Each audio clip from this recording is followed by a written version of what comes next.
ನಮಸ್ಕಾರ ವೀಕ್ಷಕರೇ. Big boss Kannada season 13ರ ಅಗ್ನಿ ಪರೀಕ್ಷೆ ಇದೀಗ ಶುರುವಾಗಿದ್ದು, ಇದೇ ಆಗಸ್ಟ್ 16ರಂದು ರಾತ್ರಿ 9 ಗಂಟೆಗೆ ಕಲರ್ಸ್ ಕನ್ನಡ ವಾಹಿನಿಯಲ್ಲಿ ಇದರ ನೇರ ಪ್ರಸಾರ ಆರಂಭವಾಗಲಿದೆ. ಈ ಬಾರಿ ಬಿಗ್ ಬಾಸ್ ಮನೆಗೆ ಎಂಟ್ರಿ ಕೊಡಲು ಬಯಸುವ ಸ್ಪರ್ಧಿಗಳಿಗೆ ಇದು ನಿಜಕ್ಕೂ ದೊಡ್ಡ ಸವಾಲಾಗಲಿದೆ.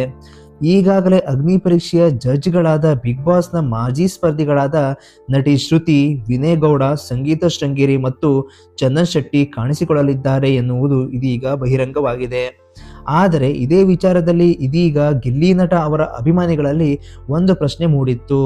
ಮೊದಲ ಅಗ್ನಿ ಪರೀಕ್ಷೆಯಲ್ಲಿ ಗಿಲ್ಲಿ ನಟ ಅವರು ಯಾಕೆ ಕಾಣಿಸಿಕೊಂಡಿಲ್ಲ? ಗಿಲ್ಲಿ ನಟ ಅವರ ಅಭಿಮಾನಿಗಳಿಗೆ ಈ ಬಾರಿ ನಿರಾಸೆಯಾಯಿತಾ ಎನ್ನುವ ಚರ್ಚೆ ಕೂಡ ಜೋರಾಗಿತ್ತು.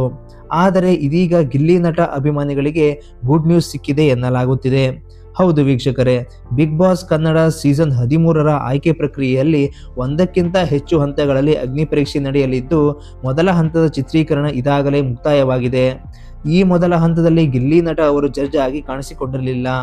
ಆದರೆ ಮುಂದಿನ ಹಂತದ ಅಗ್ನಿ ಪರೀಕ್ಷೆಯಲ್ಲಿ ಗಿಲ್ಲಿ ನಟ ಅವರೂ ಸಹ ಜಡ್ಜ್ಗಳಾಗಿ ಕಾಣಿಸಿಕೊಳ್ಳಲಿದ್ದಾರೆ ಎಂಬ ಮಾಹಿತಿ ಇದೀಗ ಅಭಿಮಾನಿಗಳ ಗಮನ ಸೆಳೆದಿದೆ. ಹೀಗಾಗಿ ಮೊದಲ ಹಂತದಲ್ಲಿ ಗಿಲ್ಲಿ ನಟ ಕಾಣಿಸಿಕೊಳ್ಳಲಿಲ್ಲ ಎಂದು ಬೇಸರಪಟ್ಟಿದ್ದ ಅವರ ಅಭಿಮಾನಿಗಳಿಗೆ ಇದು ಖುಷಿಯ ವಿಚಾರವಾಗಿದೆ. ಇನ್ನು ಬಿಗ್ ಬಾಸ್ ಕನ್ನಡ ಸೀಸನ್ 13ರತ್ತ ಅಭಿಮಾನಿಗಳ ಕುತೂಹಲ ದಿನದಿಂದ ದಿನಕ್ಕೆ ಹೆಚ್ಚಾಗುತ್ತಿದೆ. ಸೆಪ್ಟೆಂಬರ್ ತಿಂಗಳಲ್ಲಿ ಗ್ರ್ಯಾಂಡ್ ಪ್ರೀಮಿಯರ್ ಆಗಲಿರುವ ಈ ಸೀಸನ್ನಲ್ಲಿ ಯಾರೆಲ್ಲ ಸ್ಪರ್ಧಿಗಳಾಗಿ ಬಿಗ್ ಬಾಸ್ ಮನೆಗೆ ಎಂಟ್ರಿ ಕೊಡಲಿದ್ದಾರೆ ಎಂಬುದೇ ಸದ್ಯಕ್ಕೆ ದೊಡ್ಡ ಕುತೂಹಲವಾಗಿದೆ.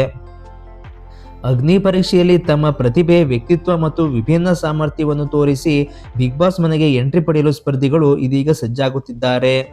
ಹಾಗಾದರೆ ವೀಕ್ಷಕರೇ, ಗಿಲ್ಲಿ ನಟ ಅವರು ಮತ್ತೆ ಅಗ್ನಿ ಪರೀಕ್ಷೆಯ ಜಡ್ಜ್ ಆಗಿ ಕಾಣಿಸಿಕೊಳ್ಳುತ್ತಾರಾ ಎನ್ನುವ ಸುದ್ದಿ ನಿಮಗೆ ಹೇಗೆ ಅನಿಸ್ತಿದೆ? ನಿಮ್ಮ ಪ್ರಕಾರ ಈ ಬಾರಿ ಬಿಗ್ ಬಾಸ್ ಕನ್ನಡ ಸೀಸನ್ 13ರಲ್ಲಿ ಯಾವ ರೀತಿಯ ಸ್ಪರ್ಧಿಗಳು ಇರಬೇಕು? ಗಿಲ್ಲಿ ನಟ ಅವರು ಜಡ್ಜ್ ಆಗಿ ಕಾಣಿಸಿಕೊಂಡರೆ ಅಗ್ನಿ ಪರೀಕ್ಷೆ ಇನ್ನಷ್ಟು ಮನರಂಜನೆ ಆಗ್ತದಾ ಅಂತ ನಿಮಗೆ ಅನಿಸ್ತದ?